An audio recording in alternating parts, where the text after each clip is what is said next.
नमस्कार दोस्तों, मैं विजय कुमार आप सभी का आपके अपने इस YouTube चैनल पर स्वागत करता हूं। दोस्तों, पिछले वीडियो में हमने पोस्ट ऑफिस का नया खाता खोलने का फॉर्म भरना जो है सीखा था, जिससे आप किसी भी कैटेगरी में जो है आप अपना नया अकाउंट खोल सकते हैं। और जब आपका खाता खुल जाता है, आपको पासबुक मिल जाती है, तो उसके बाद यदि आप अपने खाते से अगर बचत खाता आपने खुलवाया है और उसमें से यदि आपने निकासी करनी है, विड्रॉल करनी है, कुछ पैसे निकालने हैं, तो आपको एक विड्रॉल फार्म भरना होता है। विड्रॉल फार्म जिसको SB7 फार्म भी कहते हैं। इस फार्म को कैसे भरा जाता है, यदि आप हस्ताक्षर करते हैं तो इस फार्म को कंप्लीट कैसे भरा जाता है, और यदि आप अंगूठा लगाते हैं तो किस तरह से क्या क्या फॉर्मेलिटी क्या क्या इसके ऊपर जो है आपको कार्रवाई करनी होगी, जिससे कि आपको आपका पैसा बड़ी आसानी से मिल जाए। आइए चलिए देखते हैं, हम यहाँ पर निकासी फार्म भर करके देखते हैं। दोस्तों, पोस्ट ऑफिस में आपको जो है प्रिंटेड पासबुक दी जाती है। उसमें यहाँ पर जो है आपको जो अकाउंट नंबर दिया जाता है, जो कि 12 डिजिट का होता है। पहले यह 10 डिजिट का होता था, लेकिन अब यह 12 डिजिट का होता है। इस अकाउंट नंबर को आपको बड़े ही ध्यान से जो है इस निकासी फार्म में आपको यहाँ पर भरना है। यहाँ पर देखिए, अब मैं यहाँ पर अपना असली नंबर ना लिख करके एक डमी नंबर यहाँ पर लिख देता हूँ, 14085311, और इसके बाद जो है मैं अपना डमी नंबर लिख देता हूँ। यह बिल्कुल आप ध्यान रखें कि अकाउंट नंबर एकदम एक्यूरेट हो, जो कि आपकी पासबुक में है। उसके बाद जो है आप जिस तारीख को भी निकासी कर रहे हैं, उस तारीख को आपने तारीख लिख देनी है। जैसे आज 13 तारीख है, तो मैं 13 अक्टूबर 2024 यहाँ पर तारीख लिख देता हूँ। और सबसे ऊपर जिस पोस्ट ऑफिस में आपका खाता है, उस पोस्ट ऑफिस का यहाँ पे आपको नाम लिख देना है। तो मैं यहाँ पर उस पोस्ट ऑफिस का नाम भी लिख देता हूँ। उसके बाद मुझे क्या मतलब किस तरह की पेमेंट लेनी है, नेचर ऑफ पेमेंट क्या है। यदि मैं खाली इंटरेस्ट किसी MIS खाता या सीनियर सिटीजन खाते से अगर खाली इंटरेस्ट की निकासी कर रहा हूं तो यहाँ टिक करना है, और यदि मैं किसी बचत बैंक खाते से विड्रॉल ले रहा हूं तो हमें यहाँ पर टिक करना है।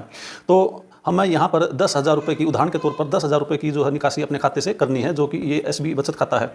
यहाँ हम जो है यहाँ पर इसको फिगर में हम पहले 10,000 रुपये लिख देंगे, और उसके बाद हम वर्ड्स में 10,000 रुपये लिख देंगे। यहाँ पर हम उदाहरण के तौर पर 10,000 रुपये यहाँ लिख दिए, और वर्ड्स में यहाँ पर 10,000 रुपीज़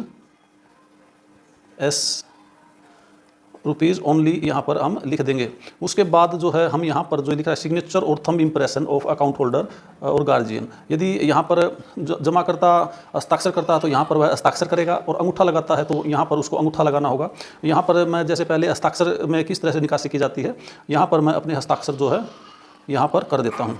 उसके बाद जो है मैसेंजर के लिए यहाँ कॉलम दिया है, लेकिन मैसेंजर अभी जो है रेयर केस में ही अलाउड होता है। उसके बाद ये पोर्शन होता है। उसके बाद आप सिग्नेचर करके SB7 फार्म जो है काउंटर पर दे देंगे, और अपनी जो है पासबुक भी साथ में दे देंगे।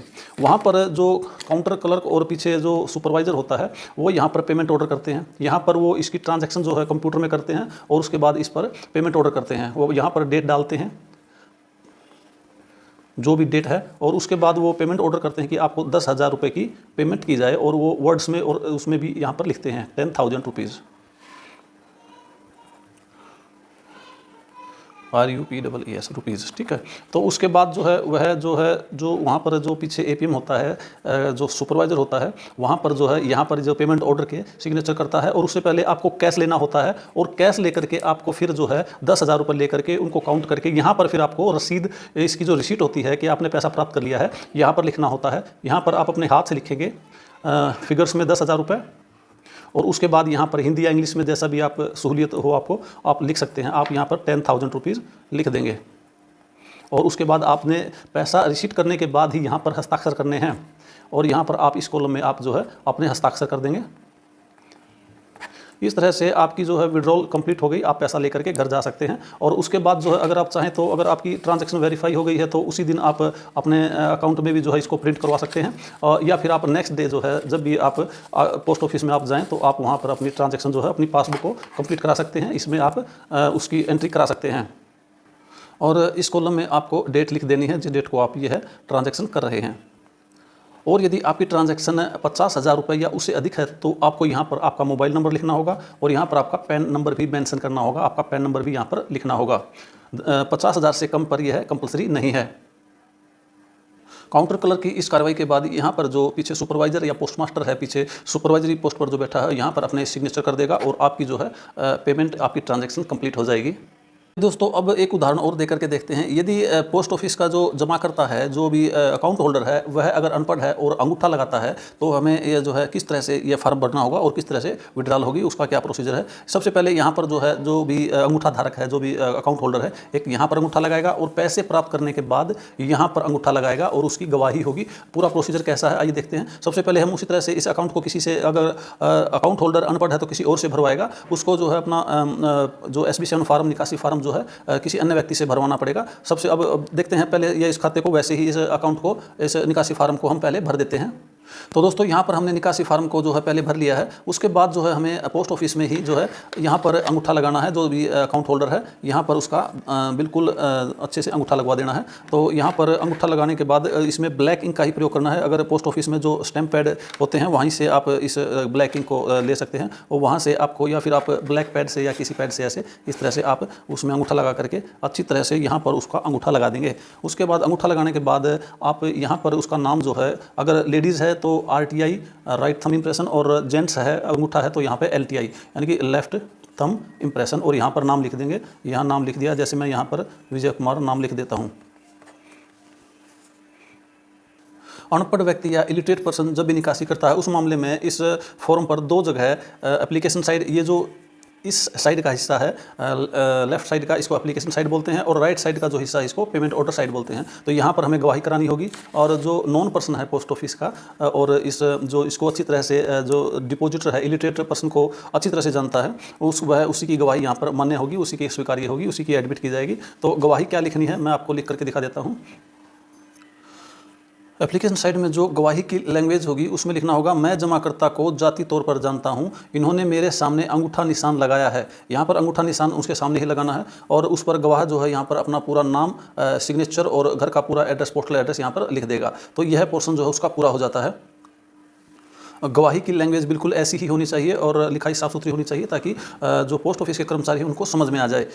एड्रेस जो है आप गवाही किसी की भी ले सकते हैं, उसका फुल एड्रेस आपको लेना है। उसके बाद आप पासबुक के साथ जो है यह फार्म जो है आप काउंटर पर दे देंगे, और वहाँ पर जो है काउंटर क्लर्क और पीछे जो सुपरवाइजर है वो कंप्यूटर में इसकी एंट्री करेगा और अपनी अगली कार्रवाई करेगा। उसके बाद यहाँ पर वो जो है पेमेंट ऑर्डर करेगा।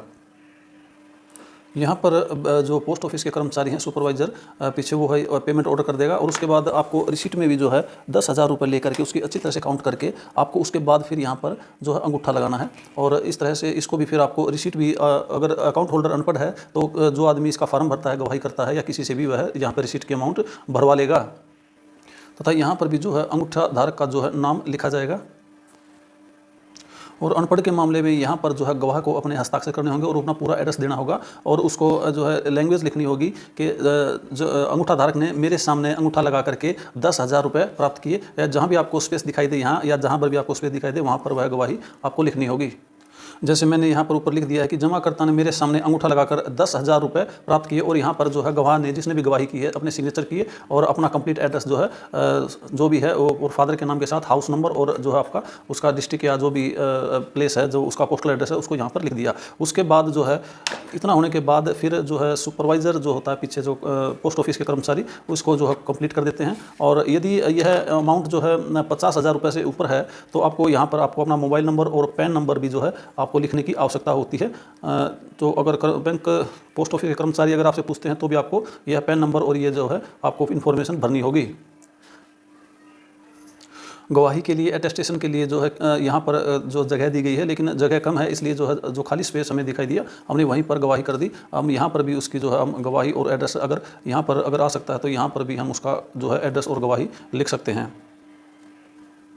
इस तरह से जब एक इलिटरेट पर्सन होता है, इलिटरेट अकाउंट होल्डर होता है, तो यह जो है इस तरह से, इस कार्रवाई से वह अपने पैसे पोस्ट ऑफिस की बचत बैंक खाते से निकाल सकता है। और इसके बाद यह गवाही भी जो है, जिस आदमी ने गवाही की है वह जो व्यक्ति जो है वह पर्सन पोस्ट ऑफिस के नॉन होना चाहिए, और पोस्ट ऑफिस वाले उसकी गवाही को जो है एक्सेप्ट करेंगे, वो लिखेंगे गवाही स्वीकार है।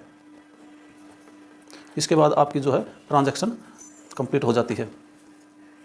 तो दोस्तों इस वीडियो में बता दिया है, यदि आप पढ़े लिखे हैं या इलिटरेट पर्सन है, अनपढ़ पर्सन है, तो आपको पोस्ट ऑफिस की जो बचत बैंक खाता है उससे निकासी करने के लिए किस तरह से कंप्लीट फॉर्म भरना होगा, ताकि आपको निकासी में पैसे मिलने में किसी तरह की कोई भी दिक्कत का सामना न करना पड़ सके। अगर आपको वीडियो जरा सी भी इन्फॉर्मेटिव लगी हो, जरा सी भी अच्छी लगी हो, तो वीडियो को लाइक और शेयर करें। और आप यदि हमारे चैनल पर नए हैं तो चैनल को सब्सक्राइब जरूर कर लें, ताकि इसी तरह की और इन्फॉर्मेटिव वीडियो आप तक पहुंचती रहें। तो मिलते हैं एक और नई वीडियो में एक नए टॉपिक के साथ। तब तक अपना ख्याल रखें, खुश रहें, स्वस्थ रहें। वीडियो देखने के लिए आप सभी का बहुत बहुत धन्यवाद।